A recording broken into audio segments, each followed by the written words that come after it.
Hello friends, welcome to AS classes with smart study. Friends, हम learn कर रहे हैं रोमांटिक पोएट जॉन कीट्स के बारे में। इसके पहले हमने कीट्स की बायोग्राफी एंड उनके कुछ मेजर्स वर्क्स को डिटेल में डिस्कस किया है, तो आप चाहे तो देख सकते हैं और जिसका लिंक हम डिस्क्रिप्शन बॉक्स में दे देंगे। Friends, today's topic is different aspects of Keats poetry.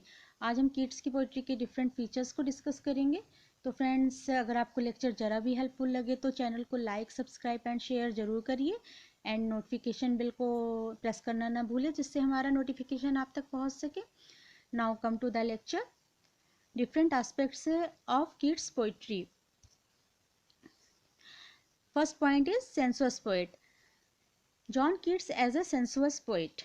Keats' poetry is a rich feast for all the five senses: sight, hearing, touch and taste and smell. Friends, census poetry क्या होती है? जो हमारे five senses को attract करे, जिसमें कोई philosophical thoughts या आइडियाज़ नहीं होते हैं। इसमें फाइव सेंसेस को अपील करके हम पोइट्री को एंजॉय करते हैं। डैट इज़ सेंसुअसनेस, जो कि हमें कीट्स की पोइट्री में बहुत ही अच्छे से देखने को मिलती है।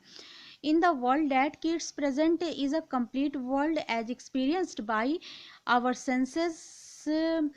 कीट्स की पोइट्री में जो वर्ल्ड कीट्स डिस्कस करते हैं, क्रिएट करते हैं, जो भी हम फील कराते हैं, उनको हम अपने सेंसेस से बहुत ही अच्छे से अपने माइंड में क्रिएट करके एक पिक्चर गैलरी की तरह उनको देख पाते हैं, उनको फील कर पाते हैं।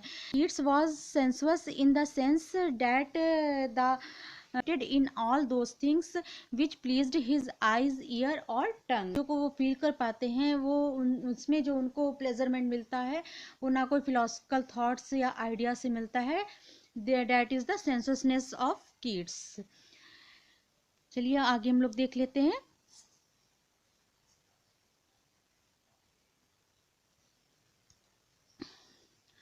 Keats himself said, "Oh, for a life of sensational rather than of thoughts."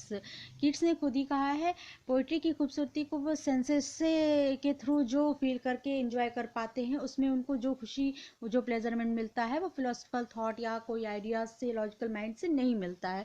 उनके लिए सेंसेस से जो फीलिंग आती है, जो एंजॉय उनके लिए होता है, वो उनका सबसे हैप्पीएस्ट मोमेंट में होता है।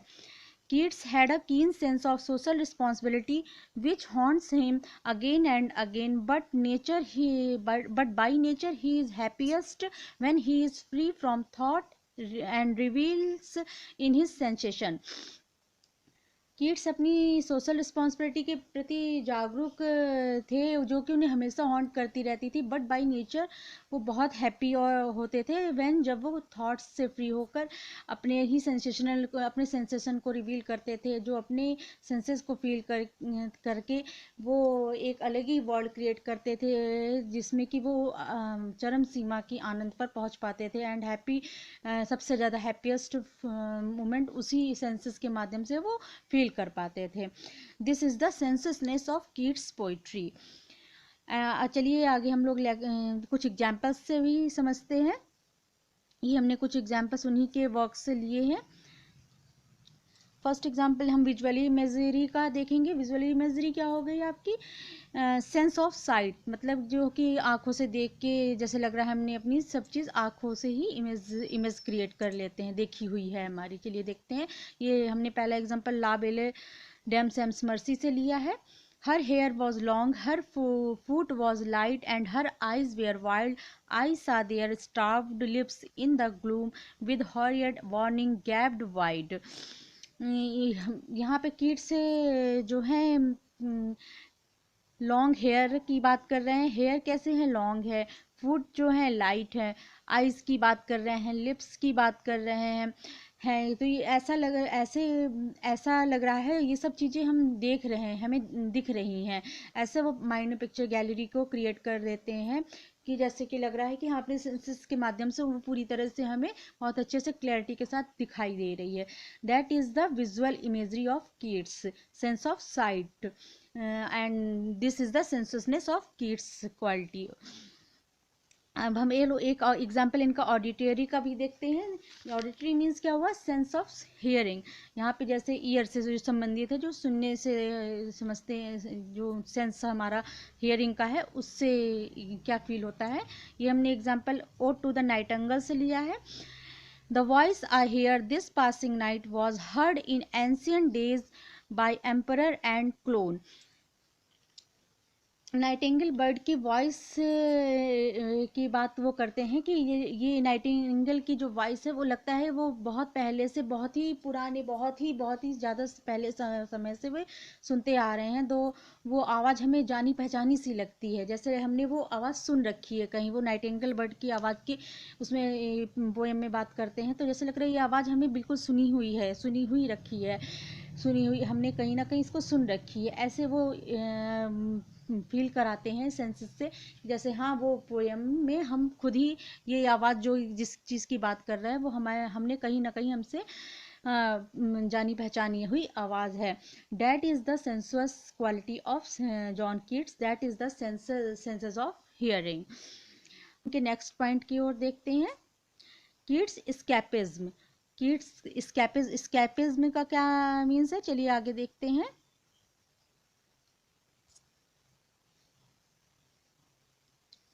Avoiding that which is unpleasant or finding relief from hard realities by trying to ignore them.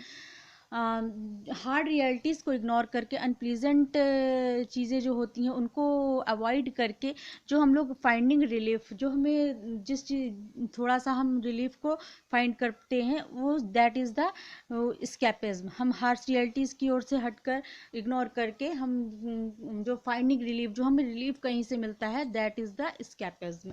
आगे हम लोग डिटेल में देखते हैं, चलिए। Keats poetry is devoted only to the delight of the sense and he is the happiest when he does so. Keats की poetry sense को define करती है, and he is happiest when he do so. जब ऊपर हमने बताया कि Keats is a sensuous poet, वो सेंसेस के माध्यम से वो अपनी पोइट्री को बहुत अच्छे से डिस्क्राइब करते हैं, और वो ऐसा करने में, जब वो ऐसा करते हैं तो वो बहुत ही ज़्यादा हैप्पीएस्ट फील करते हैं। The reality was Indeed very oppressive for kids, oppressive for kids, जो बट जो उनकी लाइफ की जो रियलिटी है बहुत ज़्यादा ही हार्श रियलिटी है। इनकी बायोग्राफी में हमने इनकी पूरी लाइफ डिस्कस की है, तो उनकी life full of pain and miseries से भरी हुई थी। आप आगे देखते हैं हम लोग। He knew he was dying, his younger brother George died before his very eyes, he was disappointed in love, he knew he was dying. वो जानते हैं कि वो उनकी डेथ होने वाली है। हिज यंगर ब्रदर जॉर्ज जो है, उनके सामने ही उनकी डेथ हो गई। ही वॉज डिसअपॉइंटेड इन लव, उनकी लव लाइफ भी बहुत अनसेटिस्फाइड रही है, जिसमें उनको हमेशा डिसअपॉइंटेड ही रहे। एंडीमियन वॉक में भी उनको काफ़ी क्रिटिकल कमेंट्स और बहुत ही क्रूअल रिसेप्शन देखने को मिली। तो so no wonder therefore if Keats has tendency to escape from this cruel life. इसमें कोई भी आश्चर्य की बात नहीं है कि किड्स इस जो क्रूअल लाइफ थी उससे कहीं भाग जाना चाहते थे, और कहाँ जाना चाहते थे, into a world of his own, जो कि उनकी अपनी ही दुनिया थी, a world of beauty, chivalry and romance. वो कहाँ जाना चाहते थे, world of beauty, chivalry and romance की दुनिया में, अपनी एक अलग दुनिया में जहाँ पे उनको बहुत ज़्यादा हैप्पी फील होता था, वहाँ पर भाग जाना चाहते थे। That is the means of escapism. इसका सबसे अच्छा उदाहरण है ओ टू अ नाइटिंगेल। इस पोएम में भी उन्होंने कहा है कि वो नाइटिंगेल की दुनिया में चले जाना चाहते हैं, ये जो हार्श रियलिटी दुनिया से हट करके कहीं बाहर एक अपनी ही दुनिया में, नाइटिंगेल जहाँ की दुनिया जो होती वहाँ पर जाना चाहते हैं। That this is the best example of his escapism. चलिए अब हम लोग आगे उनके आगे का पॉइंट डिस्कस करते हैं। Now third point is Hellenism. Hellenism क्या है? Hellenism the love of Greek mythology, tales and Greek art.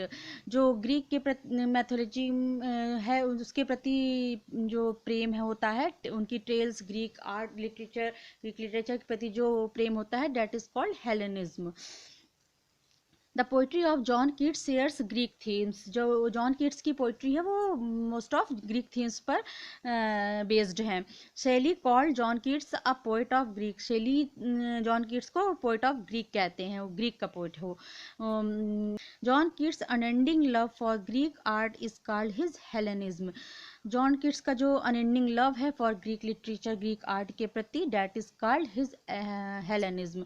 इसी को हम उनका हेलेनिज्म कहते हैं, ग्रीक के प्रति उनके लगाव को हेलेनिज्म कहते हैं।